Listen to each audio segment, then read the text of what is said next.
Muito boa tarde a todos. É um prazer estar aqui hoje na apresentação formal do Plano de Ação de Transição Digital que foi hoje aprovado formalmente em Conselho de Ministros. Sr. Ministro de Estado da Economia e da Transição Digital, restantes membros do Governo aqui presentes, dirigentes da Administração Pública, representantes de muitas empresas, profissionais da IT, cidadãos. Foi de facto para nós um desafio enviar os convites para hoje, para esta sessão de hoje, para termos aqui a casa cheia como está hoje. Porque, na realidade, as pessoas que serão impactadas por esta estratégia serão, com certeza, muito mais do que as 400 pessoas que temos aqui hoje reunidas. São, na realidade, os 10 milhões de portugueses que compõem o nosso país e que, cada um, à sua maneira, de forma individual e coletiva, será, de facto, tocado por este plano. Decorreram 120 dias desde que tomámos posse enquanto Governo. Este é, de facto, um desafio estratégico assumido pelo Governo enquanto prioridade e é, portanto, com muita satisfação que hoje, ao fim de 120 dias, cumprimos esta primeira fase, que foi estruturar um plano que desse cumprimento e que, nas múltiplas dimensões daquilo que é a transição digital, apresentasse um conjunto de medidas estruturadas e uma abordagem coerente a estes desafios. Este foi, de facto, um trajeto que nos orgulha. Queria agradecer também à equipa que no Ministério da Economia tem colaborado connosco ativamente para chegarmos a este momento. O plano de ação foi iniciado, todo este processo foi iniciado com a definição de um conjunto de princípios orientadores que achamos muito relevantes que presidissem à construção deste plano. Desde logo, uma preocupação muito forte com a transversalidade. A abordagem ao tema do digital pressupõe necessariamente uma preocupação e um foco que cobre os diferentes segmentos, os diferentes targets deste plano, ou seja, desde logo pessoas, cidadãos, em segundo lugar, empresas e, em terceiro lugar, o Estado e a Administração Pública. São, de facto, dimensões estruturantes desta transição digital e só faz sentido um plano se tiver, de facto, esta abordagem holística. Em segundo lugar, tivemos um objetivo forte de ambição. Não queremos temos tido um percurso muito interessante em termos de digitalização. O país é hoje reconhecido internacionalmente por este caminho já percorrido. Somos, de alguma forma, uma referência, integramos o grupo do D9, dos 9 países mais digitalizados do mundo. Mas, na realidade, se queremos elevar a fasquia e se queremos atingir um nível de maturidade digital superior ao que temos hoje, temos que adotar um conjunto de medidas e uma estruturação e um nível de intencionalidade nesta agenda que nos propomos agora com este plano. Depois, um terceiro objetivo foi de pragmatismo. O objetivo não foi deitar fora tudo aquilo que era o trabalho já realizado, todas as iniciativas que já tinham sido lançadas e que estão a correr bem. O objetivo foi, pelo contrário, olhar para todas elas, avaliá-las de forma objetiva, de forma séria, e depois, a partir dali, construir e complementar e colmatar as eventuais lacunas que identificámos ao longo deste processo. Em quarto lugar, tivemos uma preocupação de envolvimento. Não faz sentido pensar uma agenda digital se não tivermos uma preocupação de envolvimento de todos os atores, dos vários protagonistas, sejam eles públicos, sejam eles privados. Na realidade, toda esta estratégia, todo o processo de digitalização e dos desafios que ele envolve, convoca-nos para um esforço adicional enquanto país, no sentido de termos a capacidade de fazer pontes, no sentido de, entre todos, identificarmos o espaço de complementaridade que existe entre todos nós e termos, de facto, a capacidade de construir esta agenda comum. Em quinto lugar, há aqui também uma preocupação muito forte com aquilo que é a nossa capacidade de comunicarmos. Não estamos aqui a falar de um objetivo de marketing, estamos a falar, antes pelo contrário, da capacidade que nós temos de fazermos passar esta mensagem, de sensibilizarmos, no fundo, todos os portugueses e todos os cidadãos com quem interagimos, sejam eles portugueses ou internacionais, de que nós, em Portugal, estamos comprometidos com esta agenda, temos a perfeita noção da importância que o digital tem e, portanto, estamos empenhados em dar andamento a este propósito. Finalmente, uma última dimensão que tem a ver com uma preocupação grande. A capacidade de nós medirmos o impacto, a capacidade de nós monitorizarmos a atividade que desenvolvermos e haver aqui também uma lógica de alguma responsabilização mais objetiva. Temos que ter a noção clara de que, para gerirmos aquilo que... Só poderemos gerir aquilo que verdadeiramente conhecemos e aquilo em relação ao qual nós temos, de facto, dados e informação que nos permita acompanhar efetivamente esse fenómeno.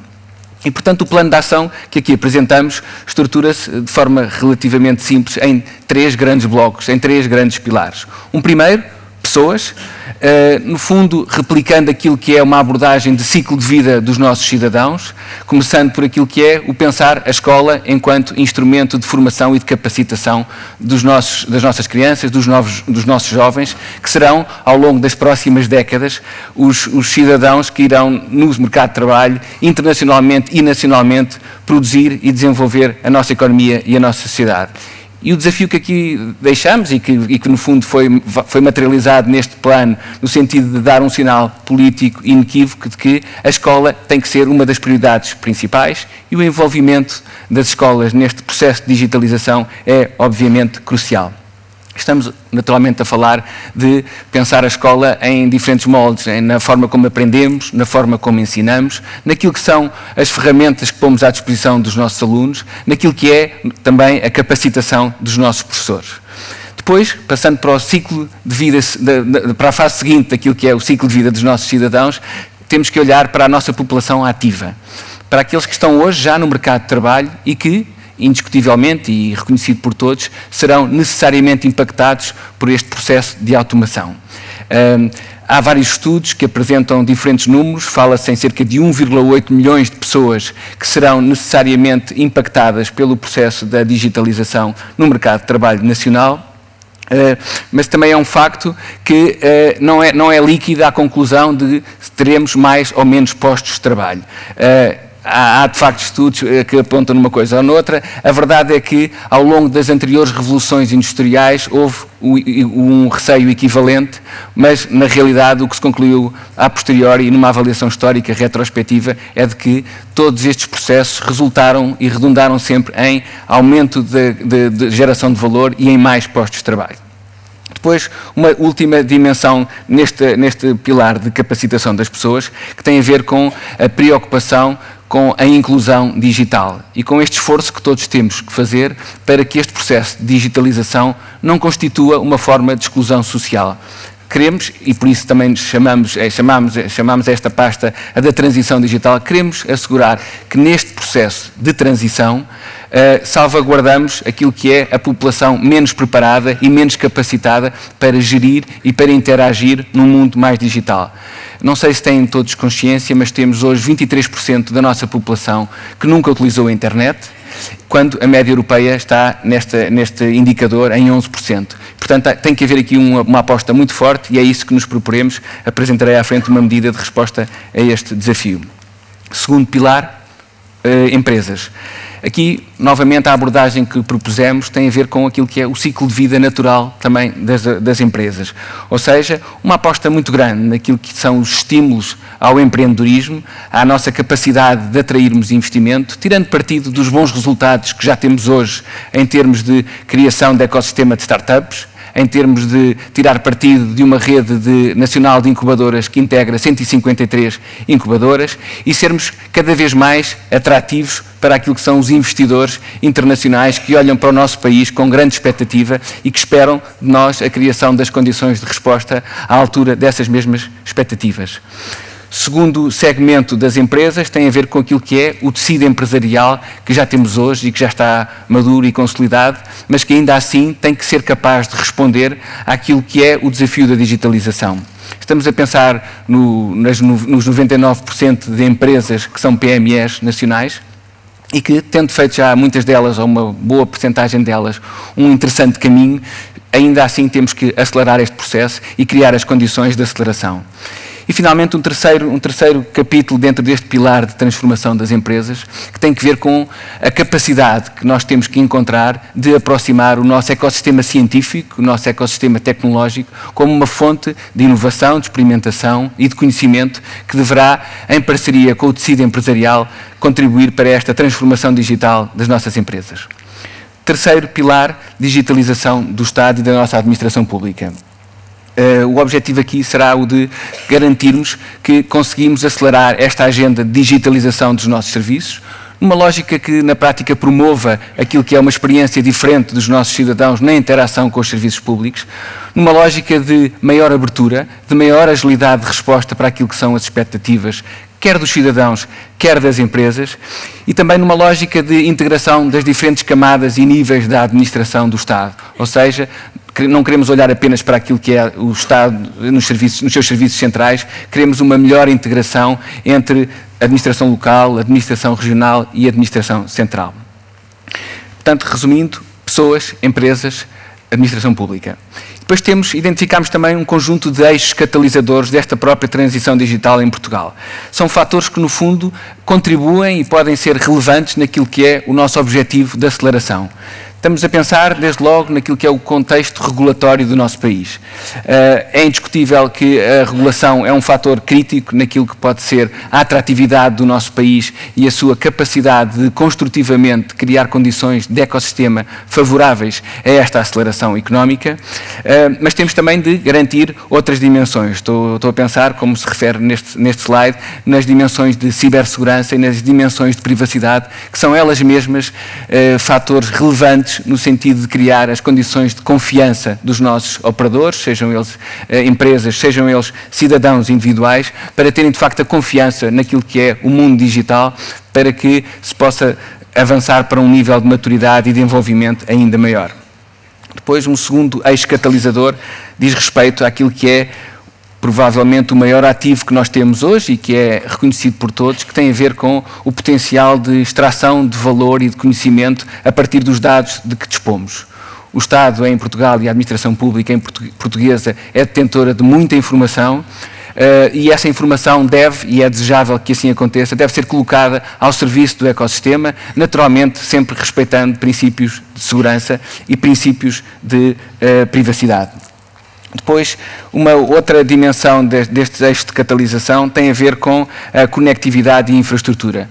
A este nível, nós temos, de facto, um trajeto que muito nos orgulha. Somos, em termos de indicadores internacionais, apontados como uma referência, do ponto de vista de capacidade de criação de condições de infraestrutura e de conectividade. Demos já alguns passos recentes também no sentido de acelerar este processo.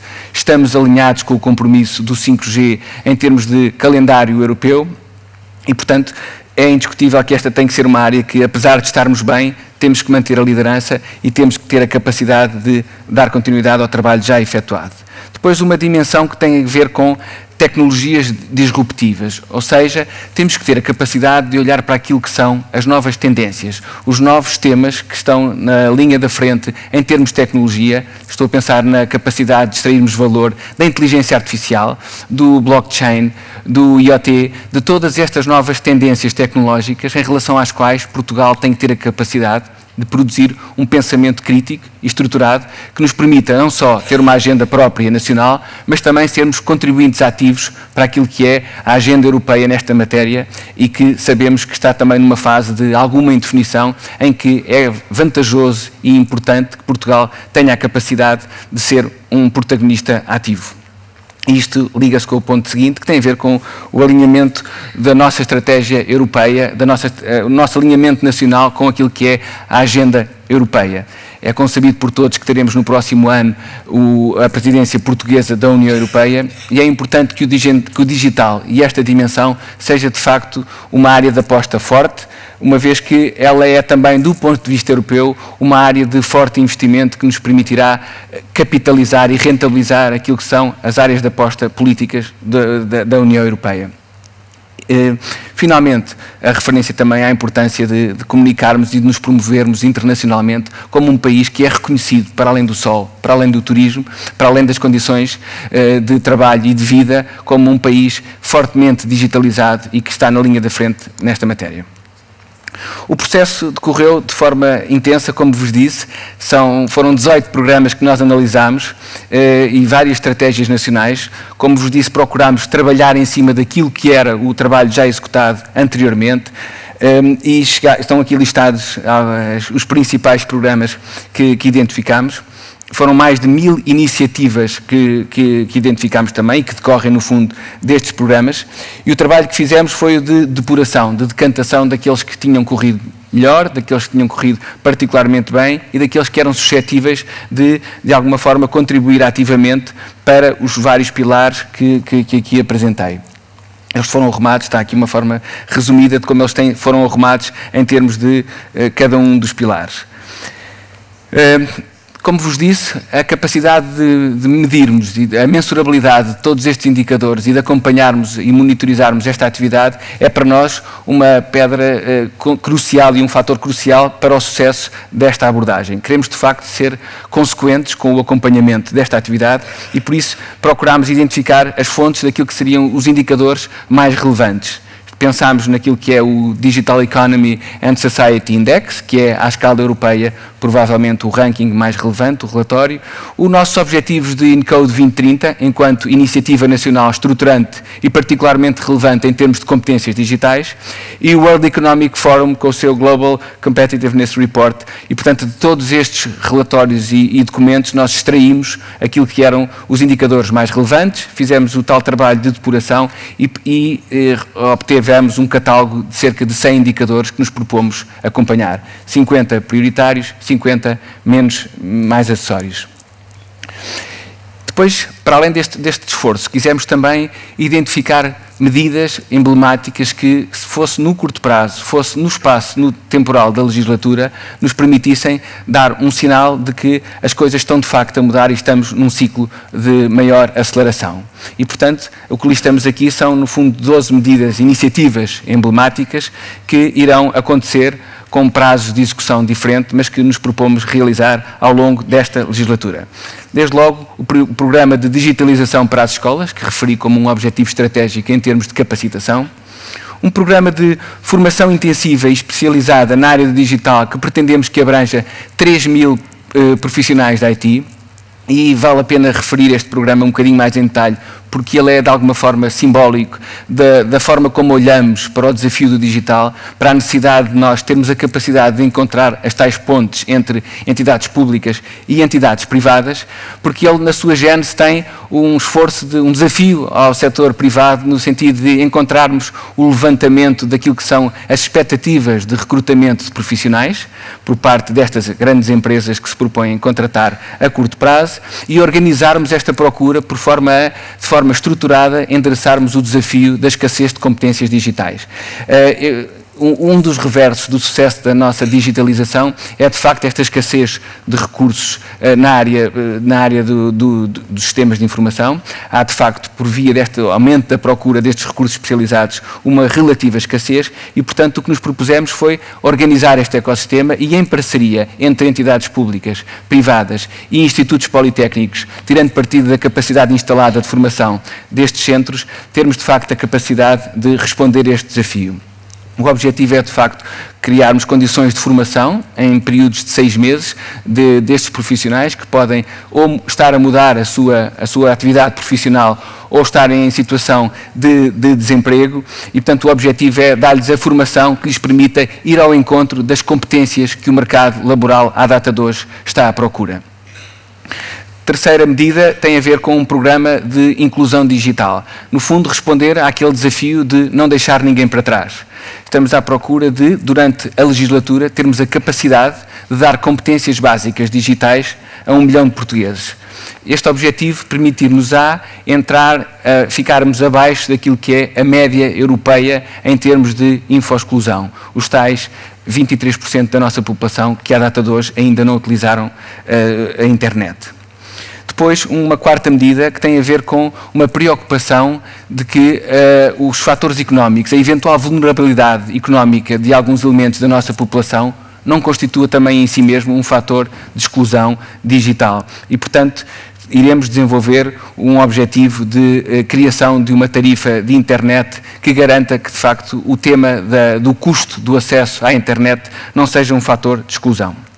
No segundo pilar, na área das empresas, foi anunciado já na segunda-feira, no dia dedicado ao empreendedorismo, o programa e-Residency, que pretende posicionar-se como um sistema de identidade digital que, de alguma forma, inspirado naquilo que foi o caso de sucesso da Estónia, pretende ser uma versão corrigida e melhorada. E, portanto, chamamos de e-Residency 2.0 e a diferença principal que nos propomos alcançar é a total desmaterialização do processo de criação desta identidade virtual.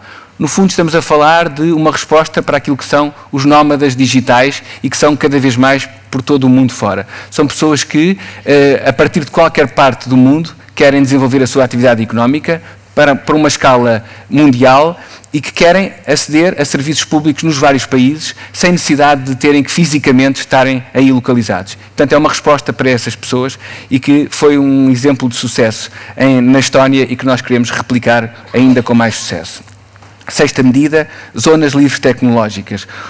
É concebido que em alguns casos, já o referi, o tema da regulação pode de alguma forma ser um inibidor de experiências, de experimentação, de inovação. Sabemos que há áreas altamente reguladas em que o que está em causa e os bens jurídicos e as preocupações que estão em causa em termos de interesse público justificam algumas restrições à capacidade de experimentação e de inovação. E por isso é muito importante que nós consigamos, com perímetros geográficos limitados e com horizontes temporais relativamente limitados, criarmos as condições de experiência, de experimentação, de desenvolvimento de novos conceitos e de novos produtos, na prática, criando as condições para a tal inovação e para a atratividade de investimento em áreas críticas. Estamos a pensar na área da biotech, estamos a pensar na mobilidade, estamos a pensar nos drones, estamos a pensar em todas aquelas áreas que nós sabemos que são áreas de ponta, que são áreas de forte inovação, mas que enfrentam, em alguns casos, alguns desafios de restrição de capacidade de teste. Sétima medida tem a ver com um projeto e uma iniciativa desenvolvida em parceria com a Coesão Territorial e que se destina a combater a assimetria entre litoral e interior por via da capacitação do nosso tecido empresarial, das nossas PMEs. O objetivo, de facto, é criar condições de investimento e de aproximação entre aquilo que é o tecido empresarial e as nossas startups tecnológicas para, num processo de investimento conjunto, criarmos condições de fixação de população no interior do nosso país. Uma oitava medida diz respeito aos Digital Innovation Hubs. O nome, apesar de inglês, acho que é autoexplicativo, mas o objetivo é, de facto, dar outro ânimo e outra pujança a este conceito de interface tecnológico e que, na prática, também esteja claramente alinhado com aquilo que é a agenda europeia nesta matéria e que se centra numa forte aposta neste conceito de inovação digital, aproximando ecossistema científico e ecossistema empresarial. Finalmente, no pilar 3, relativo à digitalização do Estado e da nossa administração pública. A primeira medida diz respeito àquilo que é uma promessa de governo, de programa de governo. Aquilo que estava previsto era que houvesse uma identificação e foi realizada, que é a identificação dos 25 serviços públicos mais utilizados pelo cidadão e pela empresa e, portanto, pelas empresas, e, portanto, haja aqui uma forte aposta naquilo que é o impacto nos serviços mais utilizados por parte dos nossos cidadãos e das nossas empresas. Décima medida, pretende responder àquilo que é uma preocupação manifestada por vários investidores internacionais e por vários agentes estrangeiros. A dificuldade, muitas vezes, de interagirem com o nosso ecossistema por via de não termos uma oferta linguística estrangeira naquilo que é a informação disponibilizada aos nossos cidadãos. 11ª medida tem a ver com a necessidade de, tanto quanto possível, nós emitirmos rapidamente uma orientação genérica, um conjunto de clarificações em relação àquilo que deve ser a capacidade do Estado de tirar partido dos ganhos de eficiência que a cloud pode trazer enquanto indutor de eficiência nas organizações, mas sempre salvaguardando aquilo que também deve ser as preocupações do Estado e da salvaguarda da informação de que é detentora, garantindo um conjunto de princípios orientadores nesta matéria que são relevantes para todo este ecossistema. E, finalmente, uma última medida que está relacionada com a necessidade de, neste período de transição, criarmos condições de maior agilidade em termos de contratação de serviços de tecnologia e que integrará um pacote de medidas de agilização deste processo. Em termos de modelo e de estrutura de governança, ela é muito simples, tem basicamente dois níveis, um Conselho de Coordenação Interministerial que integra as várias áreas, os vários ministérios que estão mais diretamente relacionados com o tema da transição digital, e depois teremos a estrutura de missão Portugal Digital, que na prática funcionará como a equipa que vai operacionalizar o plano de ação, que vai monitorizar as regras, os objetivos e as metas que nós definimos, e que, portanto, terá esse papel mais operacional. Estou quase a terminar. Queria apenas destacar a importância de nós criarmos um símbolo e uma marca nacional que nos permita, de facto, comunicar e responder ao tal desafio da comunicação que referi no início. O símbolo é este, tem um objetivo de representar os dois elementos principais na mensagem, que é Portugal enquanto país e o digital enquanto agenda estratégica do país. O objetivo de aceleração, que está aqui vertido em inglês, porque ele é sobretudo também pensado para uma comunicação internacional de moving forward, andarmos para a frente, mas com um sentido de propósito. Não estamos à procura da digitalização como um fim em si mesmo, estamos sim à procura de uma digitalização que sirva os interesses da sociedade no seu conjunto e coletivamente. Termino com aquilo que é o propósito de tudo isto e que é a ideia de que este Portugal digital que estamos a querer construir se posicione como um motor de transformação do nosso país. O que pretendemos, de facto, é acelerar esta transformação do país, garantindo que ninguém fica para trás e garantindo que estamos, por esta via, a posicionar o nosso país no mundo. De que forma? Como vos disse, através da capacitação digital das pessoas e da transição digital das nossas empresas e da nossa administração pública. Muito obrigado a todos e termino.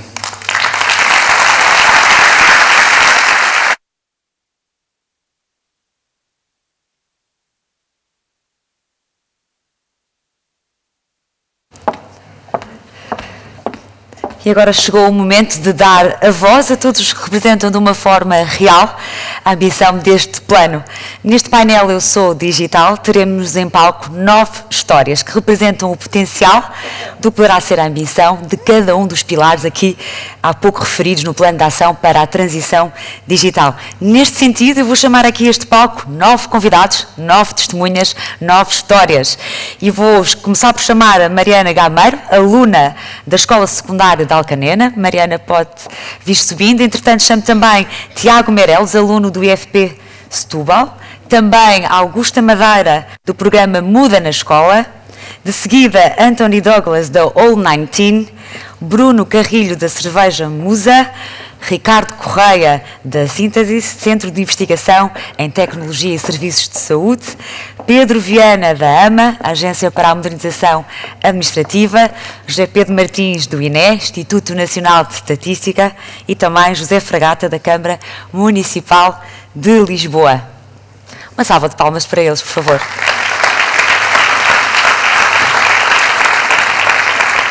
Desde já, muito obrigada a todos por estarem aqui para partilhar a vossa história, cada um na sua área de atuação, desde a educação, requalificação profissional, inclusão, empreendedorismo, transferência de conhecimento científico, serviço público digital, também transferência, também a Administração Central e Local, conectada e aberta, irá testemunhar como estes nossos convidados se tornaram uma referência.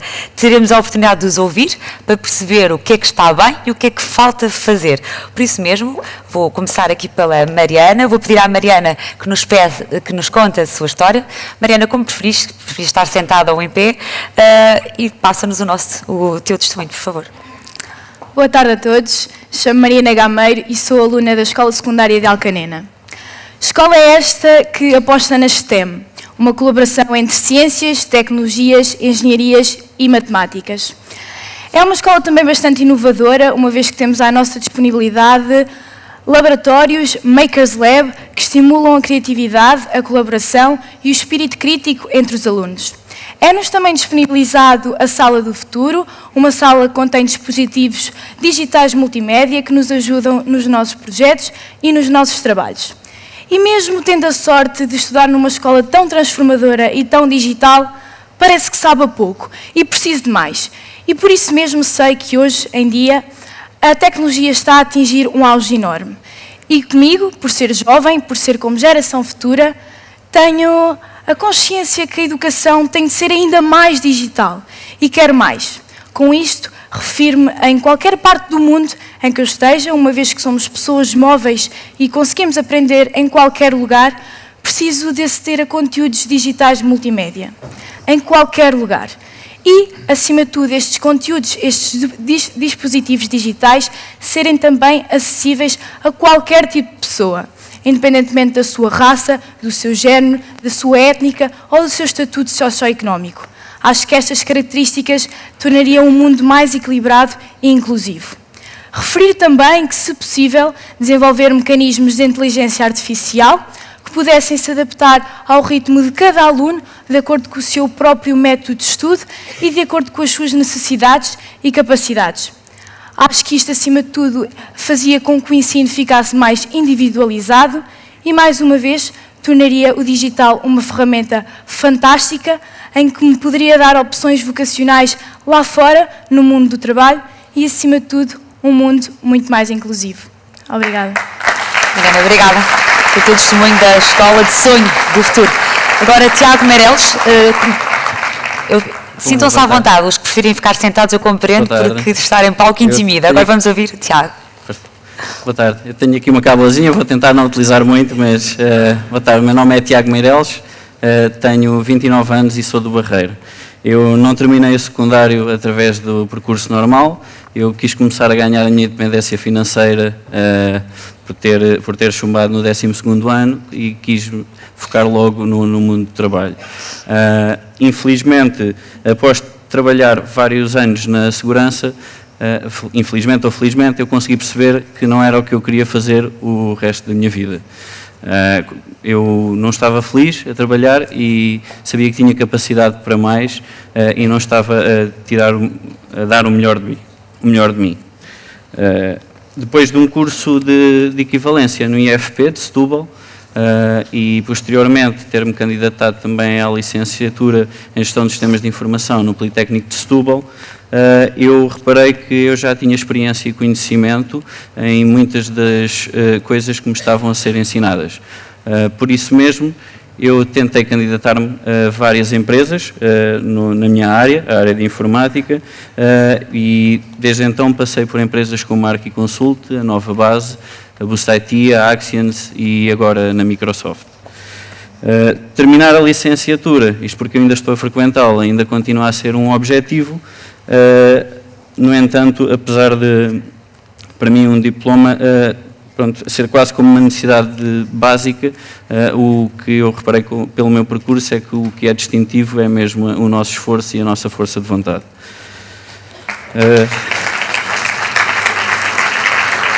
Obrigado. Não tendo o 12º ano completo e estando ainda a frequentar a licenciatura, eu penso que passei pelas empresas que passei devido ao meu esforço e à minha capacidade. Infelizmente, a aposta que é feita nos cursos profissionais e nos cursos de equivalência ainda não é a melhor. Há muitas empresas que não dão, se calhar, muito valor a esses cursos, compreendo, na parte da licenciatura. No entanto, é possível demonstrar que o conhecimento e a experiência também vão além de um diploma. No entanto, eu entendo a relevância de um diploma. Academicamente, não há aulas de gestão de emoções, não há aulas de comprometimento, não há aulas de proatividade e o facto de ter experiência profissional fez-me valorizar bastante esses soft skills e reconhecer o quão valiosas essas skills são. Também não existem recursos suficientes, como já foi dito na nossa área, na área de informática, e cada vez mais é preciso requalificar as pessoas para fazer face a esse obstáculo. Dito isto, gostava que houvesse mais abertura por parte das empresas para apostar não só nas pessoas que têm licenciaturas, mestrados ou doutoramentos, mas também nas que não os possuem, mas têm bastante vontade e bastante capacidade. Pronto. Obrigado. Tiago, muito obrigado. Agora, virá Augusta Madeira. Como quiser, Dona Augusta, está à vontade. Gostava que partilhasse connosco essa sua caminhada e também entrada no digital. Está bem. Eu sou Maria Augusta Bernardes Madeira, conheci a Escola Digital na Aurélia de Sousa porque os meus netos andam lá a estudar e fui lá fazer o primeiro nível e o segundo nível. Aprendi a abrir uma conta no Gmail, aprendi a falar com a minha filha que está em Itália pelo Skype, com as minhas amigas pelo WhatsApp, fazer pesquisas pela internet, para cozinhados, para uma série de coisas. Também consegui enviar a conta da luz pela internet e diversas coisas que consigo ir aos supermercados ver como é que estão os preços e com as minhas amigas enviar fotografias, enviar mails e pronto, e enfim, era estas coisas. Muito obrigada. Agora é o momento do Anthony Douglas, que é um exemplo comprovado aqui do nosso ecossistema de empreendedorismo. Eu vou ficar sentado. Tive uma operação no joelho, por isso vou-me poupar um bocadinho. Também peço já desculpa pelo estrangeirismo, sou meio americano e o português em palco não é sempre o perfeito. Mas eu vim aqui responder a 4 perguntas que eu acho que são pertinentes ao tema. Porquê é que eu estou em Portugal? Porquê é Portugal? O que é que nós fazemos bem e o que é que podemos fazer melhor? Eu cheguei a Portugal em 2009, já vivi em 8 países antes disto e escolhi Portugal para ser o país para começar a minha própria empresa. Porquê é que fiz isto? Houve um talento excepcional a nível de programadores, jovens programadores. Houve a capacidade de pessoas falarem inglês, que me ajudava no início, porque, entretanto, já sei falar português um bocadinho melhor. Também houve também acho que todos sabemos a qualidade de vida que temos cá em Portugal, comparando com outros hubs tecnológicos como Berlim ou Londres, onde não temos o tempo que temos, onde não temos o custo de criar uma empresa como temos cá em Portugal. Mas importantíssimo também é a parte que estamos numa zona onde temos a time zone de Londres, estamos perto de Nova Iorque, basicamente estamos localizados numa geografia muito boa para começar uma empresa. Porquê Portugal, para mim? E o que é que nós fizemos bem? Eu acho que, e o André já falou disso, é a parte de promover Portugal como um país digital. Eu comecei a Online Team, foi a segunda empresa onde o João Vasconcelos convidou para ir à Startup de Lisboa em 2012. E foi esse o primeiro passo onde percebi que Portugal estava a apostar em startups, porque eu comecei a empresa, ia falar a pessoas de startups e ninguém sabia o que a palavra significava. E o João Vasconcelos, na altura, que já não está connosco, promoveu muito essa parte e foi o início deste boom de startups que temos agora. E o Governo, entretanto, investiu na promoção com o Web Summit, investiu na internacionalização, o programa 200M, que ajuda muito as startups a atrair talento e investidores internacionais. Isso é uma parte fundamental para colocar Portugal no mapa a nível internacional. Se olharmos hoje para o âmbito de startups, temos startups como a Mabel, temos startups como a Codacy, uma eTasty, Uniplaces, Online Team, Feedzais. Isto são tudo startups que, a nível internacional, são reconhecidas, não por sendo startups portuguesas, mas é uma startup internacional. Ou seja, já não é preciso pedir desculpa por ser uma startup portuguesa, já é normal. E acho que isso foi um investimento feito pelo Governo que ajudou imenso. Agora, o que é que podemos fazer melhor?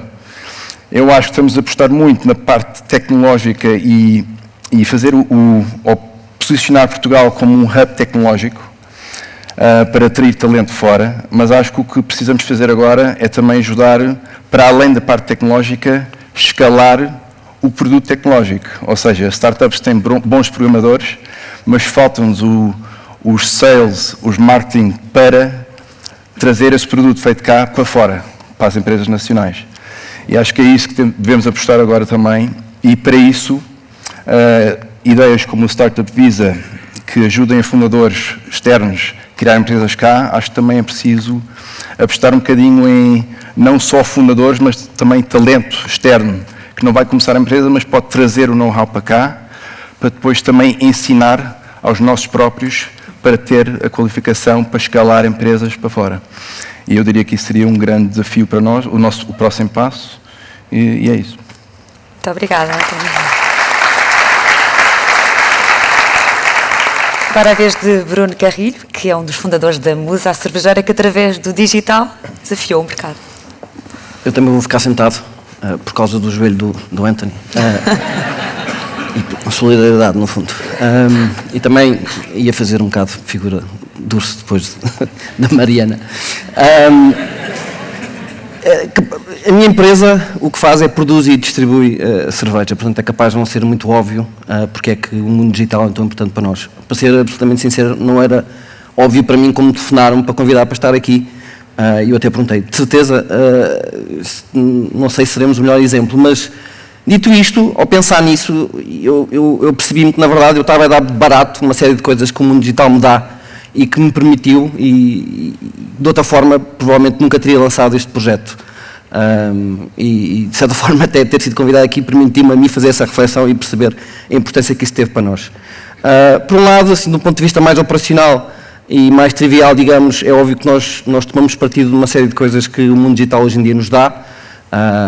Posso dar alguns exemplos do que nós utilizamos na Musa, por exemplo, tracking, mais uma vez, também desculpem o anglicismo, mas a forma como nós conseguimos acompanhar exatamente onde é que os nossos barris de metal estão, se estão cheios, se não estão, onde é que estão, se há um determinado distribuidor que o tem há demasiado tempo, se está cheio, com que cerveja, etc, etc. E isto era uma ferramenta que estava disponível online, nós compramos uma série de são QR codes e a partir daí nós conseguimos com telemóveis perceber exatamente tudo isso. Também conseguimos de uma forma relativamente barata fazer uma pequena aplicação CRM que permite aos nossos comerciais saberem, com geolocalização, permite saber naquela zona quais é que são os clientes que temos ou quais são os potenciais clientes que temos, o que é que compram, o que é que não compram, quem é que já lá foi visitar há quanto tempo, enfim. Uma série de ferramentas que nós e empresas como nós conseguem utilizar hoje e que seria complicado, ou pelo menos seria muito mais caro do que hoje conseguimos. Mas, acima de tudo, para nós, uma empresa que está no setor dos bens de consumo e nas bebidas, o que foi mesmo importante, o que nos permitiu, o mundo digital foi aceder de uma forma muitíssimo mais fácil, mais flexível e a um custo enormemente mais baixo ao nosso consumidor, ao nosso público-alvo. E o que é que isto nos permitiu? Enfim, com o social media nós conseguimos, não diria cirurgicamente, mas se compararmos com o mundo antigo, sim, de forma quase cirúrgica, irmos atrás do nosso consumidor-alvo e dessa forma termos hoje uma notoriedade e uma visibilidade que seria absolutamente impensável para uma empresa da nossa dimensão e com o nosso tipo de orçamento. Mas também nos permite, e isso para nós é muito importante, em vez de nos focarmos nos meios, focarmos nos conteúdos. Temos um orçamento pequeno e o que nós fazemos é garantirmos que temos bons conteúdos, até porque algumas das mensagens que nós queremos comunicar e que são importantes para nós necessitam de uma comunicação bastante mais complexa do que aquilo que com above the line, com mensagens muito simples, nos permitiria comunicar. Em coisas como, por exemplo, educar os nossos consumidores ou potenciais consumidores sobre o que é cerveja artesanal e crítico para nós, porque é que é mais cara que a cerveja industrial. Então, sem isso, seria muito complicado nós competirmos. E, portanto, depois dessa reflexão, o que eu me apercebi é que sem isso, provavelmente um projeto como a Musa e outros, claramente no mundo da cerveja artesanal, mas em outros setores, certamente, seria um modelo absolutamente inviável. No mundo antigo, a cerveja precisa de alguma escala, eu teria tido que ter uma comunicação bastante cara, above the line, que tornaria a coisa ainda mais cara e entrar aqui num ciclo vicioso em que teria que investir mais e, portanto, para investir mais teria que ter uma escala maior, teria que começar a baixar os meus preços porque nunca haveria pessoas suficientes para comprar o preço que tinha. Enfim, na prática acabaria por tentar, acabar por tentar competir head-to-head ao mesmo nível que as empresas que hoje em dia já estão muito mais estabelecidas. Portanto, na prática nós não existiríamos. E, portanto, estamos aqui hoje e acho que foi muito graças ao mundo digital. Não só pelas ferramentas de apoio à nossa atividade que ele nos dá, mas acima de tudo, e isso é a parte mais importante para nós, porque nos permite chegar àquilo que é mais importante, que é o nosso consumidor. Muito obrigada. Agora chegou a hora de ouvirmos Ricardo Correia, informático, professor, cientista e empreendedor, cujo percurso personifica o exemplo de transferência de conhecimento para a economia. Muito obrigado, essa é uma grande responsabilidade. Realmente eu sou, digamos, numa vida anterior, num milénio anterior, era programador. Depois, no ano 2000, fizeram-me o convite de ser professor de informática na Faculdade de Medicina da Universidade de Porto e realmente marcou aqui uma diferença muito grande na minha vida. Desde essa altura faço investigação, portanto há 20 anos em informática e em saúde. E fruto da crise que a gente viveu por volta de 2010, ou a partir de 2010, a Universidade do Porto convidou os professores que quisessem continuar no Porto a fazer spin-offs. E isso realmente marcou uma diferença muito grande na minha vida em particular e de outros colegas que cometeram essa loucura de tentar continuar a ser professores e ter spin-offs. Na altura, com alguns desses colegas, acabei por criar 3 empresas, 3 spin-offs e dormir muito menos horas à noite. Parte desse trabalho que a gente fez, portanto, vinha de investigação que era feita dentro da faculdade, e a faculdade em particular já trabalhava com instituições, nomeadamente com hospitais, que são excelentes laboratórios para se experimentarem coisas. Trabalhávamos em registros clínicos, entretanto fizemos coisas em inteligência artificial, process mining, pseudonimização, portanto uma série de buzzwords que estão em voga. Como certamente quem conhece a realidade das universidades perceberá, professores universitários a montar empresas cria bastantes complexos e, portanto, éramos vistos muitas vezes pelos colegas de forma... éramos vistos um pouco de lado. E, portanto, foi necessário quebrar algumas barreiras. Felizmente, hoje em dia já não é assim. Mas, e esta é uma das dificuldades que eu ainda sinto em Portugal, a Universidade em si ainda não reconhece este esforço feito por mim e por colegas como eu, o que faz com que eu ainda tenha muitos colegas que não veem grande vantagem em ajudar nesta passagem de investigação para produto e serviço. E, portanto, eu acho que isso é algo que as próprias universidades têm que melhorar. Muitas vezes, para a investigação que nós fazíamos, nós não tínhamos mão de obra e, portanto, fomos atrás da mesma, criamos mestrados em informática médica, em particular, um programa doutoral em Data Science para a saúde, e isto tem criado especialistas que, felizmente, estão espalhados pelo país, pelos hospitais e não só, e por outras instituições. E, portanto, nesta era posso-vos dizer que nos últimos anos eu e outros colegas tivemos que fazer um bocadinho o trabalho do zero. Formar pessoas, colocá-las nas instituições e depois tentar criar projetos com eles. Na realidade, também nos apercebemos nestes anos que não há falta de financiamento para projetos deste género. Há falta de pessoas que saibam candidatar aos mesmos e que saibam levar os projetos até ao fim. E isso é um problema muito sério e posso-vos dizer que nós trabalhamos bastante com os hospitais e neste momento a falta de recursos humanos dentro dos hospitais que saibam gerir projetos e garantir que os mesmos são executados é um problema muito sério. E há oportunidades que estão a ser perdidas nesta área. Portanto, precisamos claramente de interlocutores que nos ajudem nesse processo. Precisamos também de ajuda de pessoas em Portugal que nos ajudem a levar a nossa investigação para fora e que nos capacitem para além dos projetos nacionais, conseguimos ter projetos internacionais, os H2020, o Horizonte, e, portanto, precisamos de ajuda nesse processo. E, portanto, a principal mensagem que eu gostava de passar é que há várias pessoas que querem fazer este processo de investigação para levar para o tecido empresarial e para as instituições públicas. As instituições públicas em Portugal, nomeadamente os hospitais, outra vez, são excelentes laboratórios para nós experimentarmos coisas. Há várias pessoas que têm uma noção clara de problemas reais que a investigação pode resolver e, portanto, isso pode ser um drive importante para se criar produtos e serviços que realmente respondem a necessidades. Precisamos depois de ter recursos humanos dentro das instituições que nos ajudem a levar os processos até ao fim. Essa é uma necessidade que a gente tem. Muito obrigada. A seguir, Pedro Viana, que num contexto de uma administração que se quer eficiente e digital, o Pedro Viana vai agora falar-nos sobre a AMA, enquanto organização central no alcance deste objetivo. Bom, para aqueles que não conhecem a AMA é a Agência para a Modernização Administrativa. A AMA é a agência que tem como responsabilidade modernizar e transformar o Estado. Mas isto não é uma tarefa que a AMA possa fazer sozinha, tem que fazer em colaboração. Não só com a administração pública, mas também com os representantes que temos aqui no palco, a sociedade civil, a academia, os empresários, os fornecedores de tecnologias de informação, os cidadãos em geral.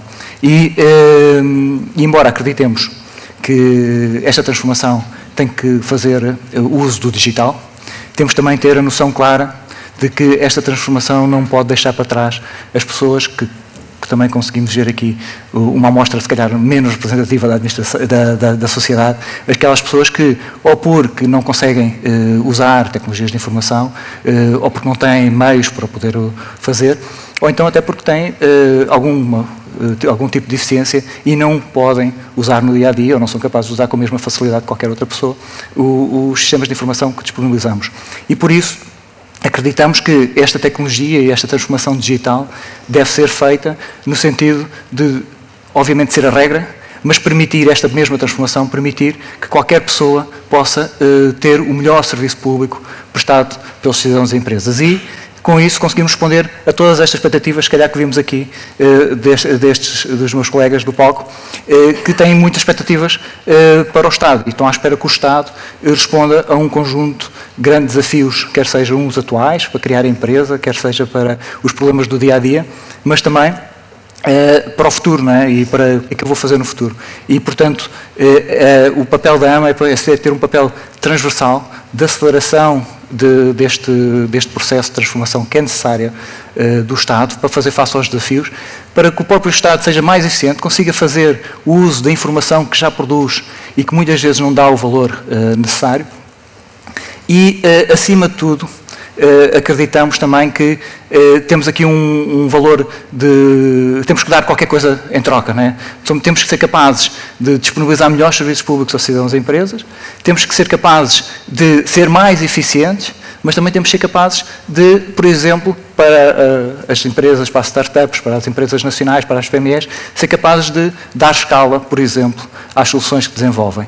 Temos que ser capazes de responder a essas expectativas dos cidadãos, das empresas e criar aqui, por exemplo, no caso concreto das empresas, um clima em que seja possível, que promovamos a competitividade destas empresas e que o Estado não seja mais uma barreira para o desenvolvimento das empresas.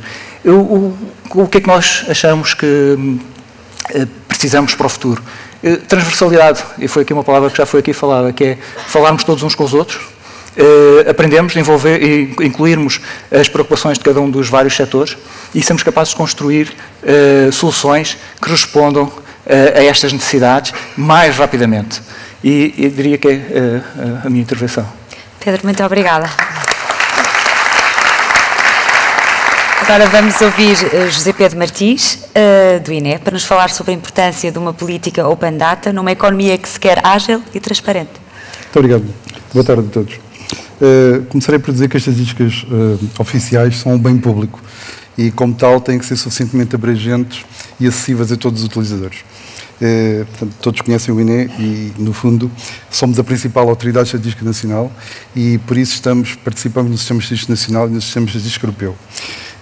Isso faz com que tenhamos atribuições específicas e únicas, de forma a garantir que existe independência, qualidade, segurança de informação e, acima de tudo, confiança.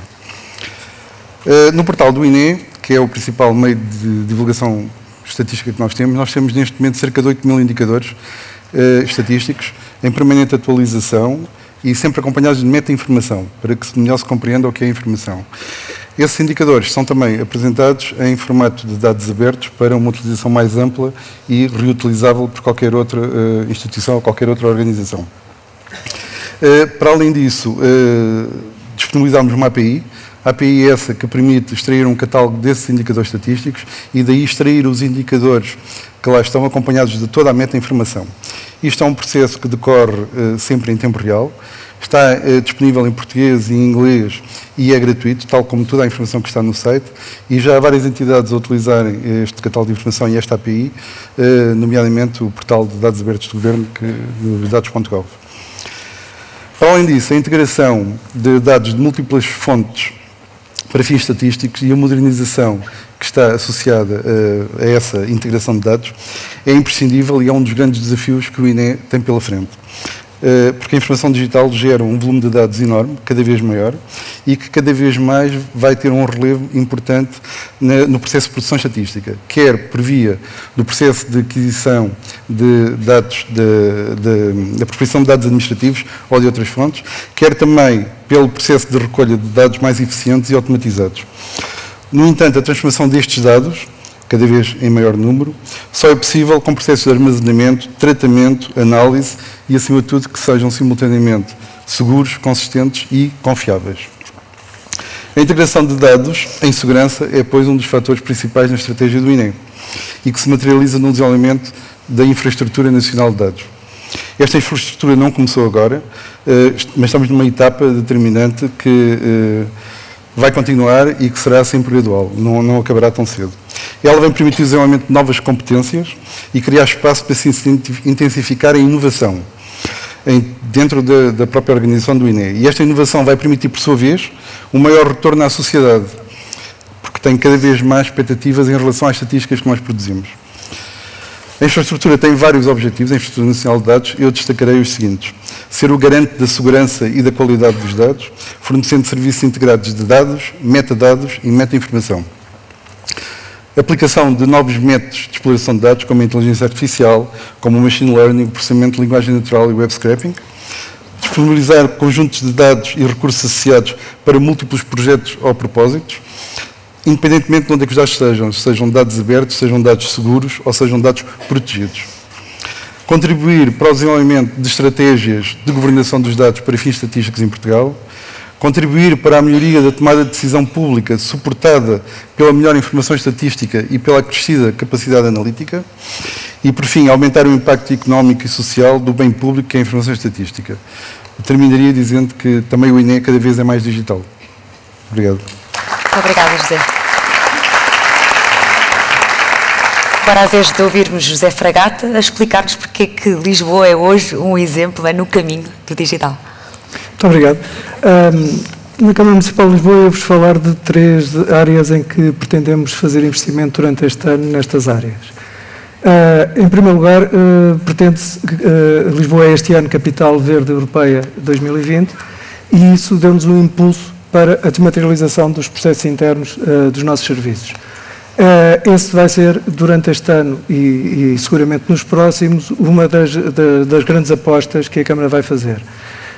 Estamos neste momento portanto, durante o primeiro semestre, mais propriamente, nós vamos desmaterializar na totalidade as reuniões do Executivo. Esse é um sinal que o Executivo quer dar aos serviços, que é o caminho a seguir de imediato. Logo de seguida vamos desmaterializar todo o processo de urbanismo na Câmara, portanto os processos de urbanismo passam a entrar numa plataforma em formato digital, o que não acontecia até agora, mas o processo não era totalmente digital, vai ser totalmente digital durante toda a tramitação até a emissão da licença. E a seguir temos uma série de projetos internos nesta área de outros serviços. Uma organização com a dimensão da Câmara teve alguma dificuldade em se começar em desmaterializar a sua operação, porque não poderia ser feito de uma vez, nem poderia ser feito de uma forma muito rápida. Neste momento, e com estes 2 processos que estão em curso e com a nossa preparação para o que aí vem, há muitos serviços a pedirem, ou seja, há mais pedidos do que aqueles que a gente vai conseguir acompanhar de imediato, porque vai ser um processo que vai ter que ser faseado. No entanto, esse é o grande objetivo, foi alavancado também pelo facto de Lisboa ser a Capital Verde Europeia 2020, no combate ao papel, ao desperdício, a uma melhor eficiência, e, portanto, esse vai ser o grande objetivo, digo eu, para os próximos anos, mas este ano seguramente. Paralelamente a isto, Lisboa investiu, e é um outro objetivo, continuar a investir na plataforma de gestão inteligente de Lisboa. Lisboa começou já há uns anos a investir numa plataforma que agregasse os sistemas que tem, tanto internos como os sistemas de alguns parceiros que connosco colaboram, no sentido de ter melhor qualidade de dados, ter melhor qualidade no acesso a esses dados e na disponibilização, tanto para os serviços como para a tomada de decisão. Portanto, neste momento, essa plataforma é uma realidade. Ela está a dar suporte a um centro de operações integradas de apoio à gestão da cidade, que também se poderá transformar numa sala de gestão de crise quando for necessário. Portanto, esse é também um dos setores em que nós vamos investir nos próximos anos. Por Por último, Lisboa produz muitos dados e todos os parceiros com ela se relacionam, e já há uns anos protocolou com alguns parceiros a disponibilização dos dados numa plataforma de dados abertos. Portanto, esse é um caminho que vamos continuar a perseguir. Lisboa Aberta é uma plataforma onde se pretende que haja dados de qualidade disponibilizados para a sociedade, para os parceiros que queiram reutilizá-los.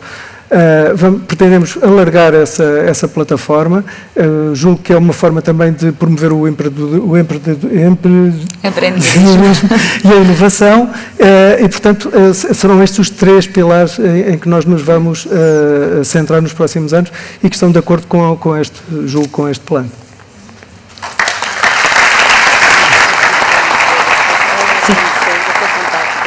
Os alunos foram fantásticos também, e eu não disse. Dona Augusta quer dizer algo, se calhar pedia que abrisse o micro. Dona Augusta, diga. Portanto, a Escola Aurélia de Sousa é no Porto e lá aprendi muito com os professores e com os próprios alunos, que eram muito simpáticos e nos ajudaram a fazer descobertas na internet. E, portanto, agradeço muito a eles por aquilo que eu sei hoje. Muito obrigada. Muito obrigada. Agradeço aos 9 os vossos testemunhos, as vossas histórias e até breve. Foi ótimo. Foi muito. Muito obrigada. Ficaram aqui as dicas, também os testemunhos, as experiências que com certeza nos vão ajudar todos a crescer e também a amplificar este caminho de transição digital. Chegou agora o momento de ouvir o Ministro de Estado da Economia e da Transição Digital, Pedro Cisa Vieira.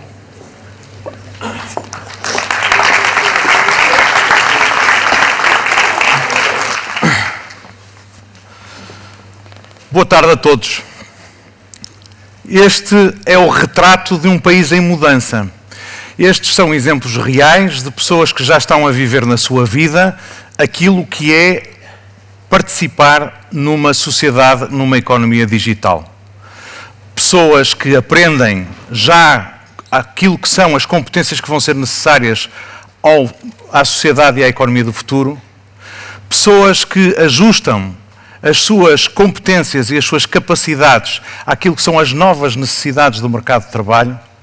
Pessoas que adquirem as competências básicas para poderem participar neste mundo digital. Empresas que nascem e que aqui em Portugal aproveitam todas as potencialidades que existem para não só criarem negócio, criarem valor, mas fazê-lo à volta também das novas tecnologias.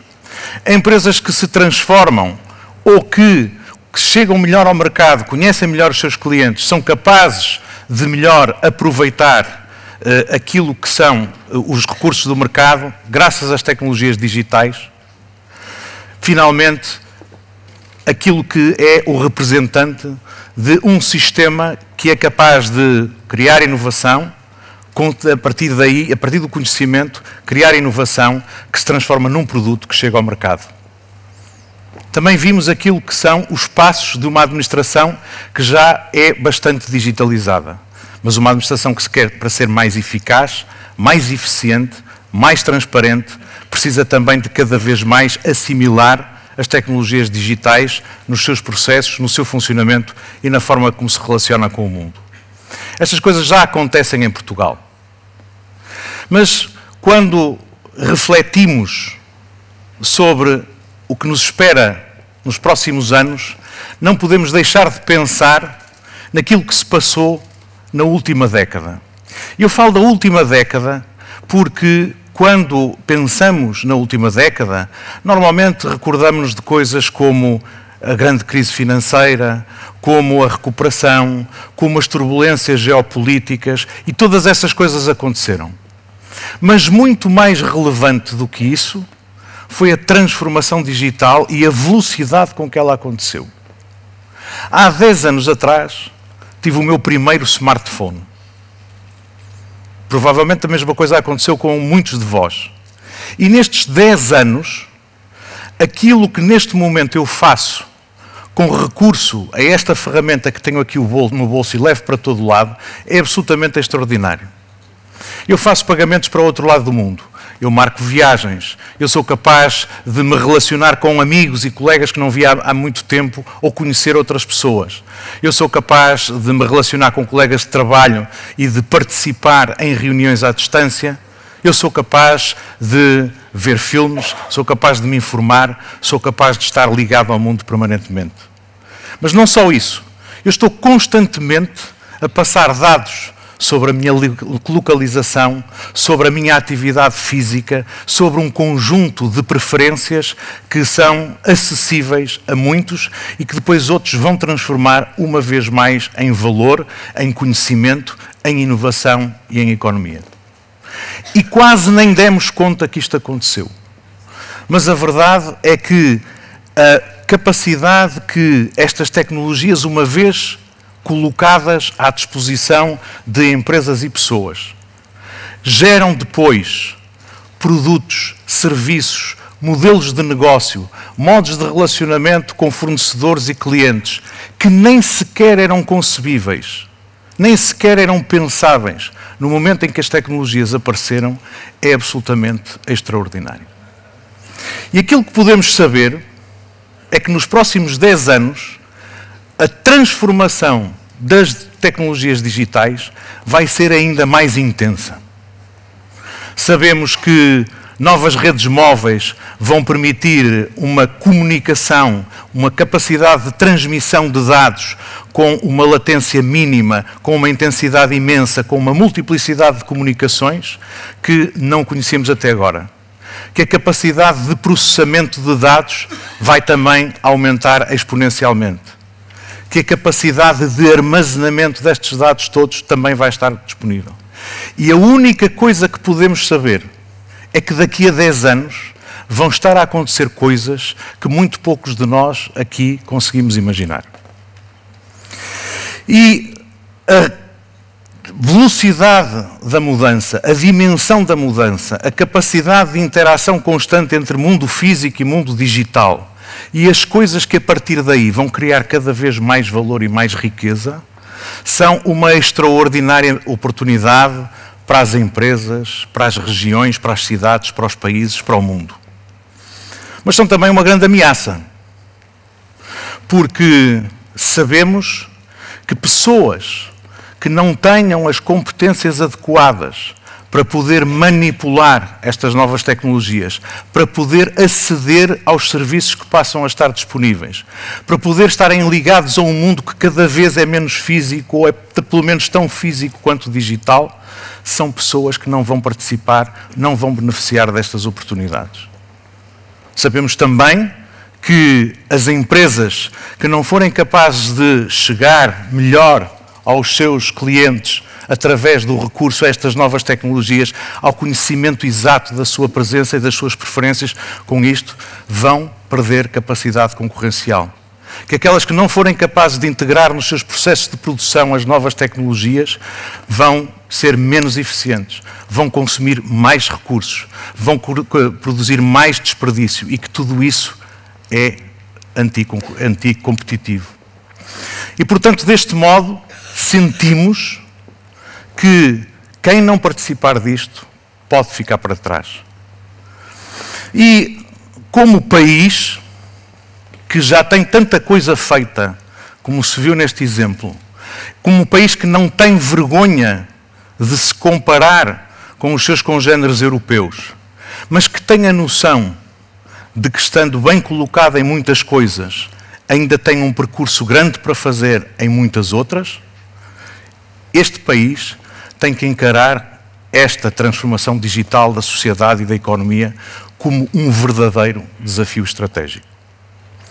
Porque não só do ponto de vista do crescimento desta comunidade como um todo, deste país, de todas estas regiões, de todas estas cidades, como um todo, este desafio é essencial, é básico, mas também porque sabemos que um cenário provável é que alguns dentre nós, algumas empresas, alguns cidadãos do futuro, como a Mariana, que não tenho a certeza que vai embarcar muito bem nesta vida, alguns de nós poderão aproveitar plenamente todas as oportunidades que o mundo digital, que nos põe em contacto com o globo, vai proporcionar.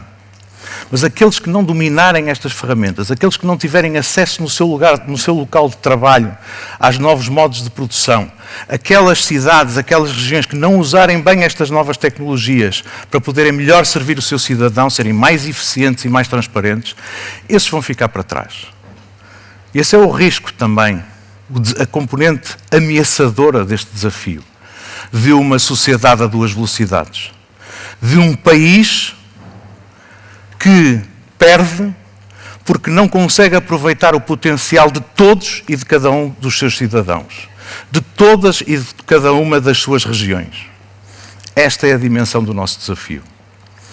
E quando falamos de encarar a transição digital como um desafio estratégico para o país, quando procuramos focar a atenção, o sentido do movimento, em coisas como a qualificação das pessoas, a transformação digital das nossas empresas, uma administração ao serviço do futuro e das comunidades com recurso às tecnologias digitais, estamos a convocar todos para que o desafio da transição digital seja um desafio inclusivo e que nos coloca num patamar diferente. E sabemos que, além destes pilares essenciais em que temos que assentar esta estratégia, temos que criar condições de base, as fundações que proporcionam às pessoas, às empresas, à administração, este acesso à transformação digital. É por isso que temos que nos preocupar com coisas tão essenciais como a qualidade das nossas infraestruturas de telecomunicações. É por isso que temos que nos preocupar com coisas tão essenciais como a regulamentação das atividades económicas de uma forma compatível com a nova economia digital, com os novos desafios que, até do ponto de vista dos direitos humanos e das nossas liberdades, se colocam perante estas novas tecnologias. É por isso que temos que nos preocupar com outras questões essenciais, como a segurança das comunicações, a privacidade dos nossos dados, a portabilidade e a acessibilidade dos dados que vão sendo produzidos, designadamente pela administração pública, para que possam ser colocadas ao serviço das comunidades, das empresas, dos investigadores, que deles podem extrair conhecimento, valor e riqueza. Dar sentido e coerência a tudo isto. Trabalharmos todos juntos, não só no seio da administração, à volta de grandes áreas da governação, mas convocar também as empresas, as associações, as escolas, as várias comunidades, os vários públicos que têm que participar nisto, é absolutamente essencial. E por isso, quando hoje apresentamos o nosso plano de ação da transição digital, não estamos a criar tudo de novo. Não estamos a deixar para trás nenhuma das muitas iniciativas, nenhum dos muitos programas, nenhuma das muitas áreas que já nos trouxeram até aqui. Estamos a querer, pelo contrário, conseguir articulá-las de forma mais coerente, trazer mais gente para trabalhar connosco, sermos capazes de, a partir daí, mobilizar melhor os muitos recursos que já temos à nossa disposição e aplicá-los de forma mais eficaz. Sermos capazes, finalmente, de, comunicando, explicando aos portugueses e ao mundo o que estamos a fazer, podermos também encontrar, neste propósito comum, a capacidade de nos afirmarmos no futuro e no mundo. A ideia por trás disto tudo é usar a tecnologia, o digital, como um motor de aceleração da transformação que o país já tem em curso. De uma forma inclusiva, que não deixe ninguém para trás e que projete o país no mundo. Sempre fomos melhor quando nos projetamos para o mundo. Sempre estivemos ao nosso melhor nível quando fomos capazes de nos abrir aos outros. E fazer disso, capacitando as pessoas, transformando as empresas, transformando a administração. Estamos no início de uma década. É uma boa forma de medir isso. Temos a capacidade de identificar algumas metas tangíveis que vão marcar o nosso progresso no sentido desta direção. É isso que vamos fazer e vamos prestar contas periodicamente. Mas, sobretudo, trabalhar com esta ideia.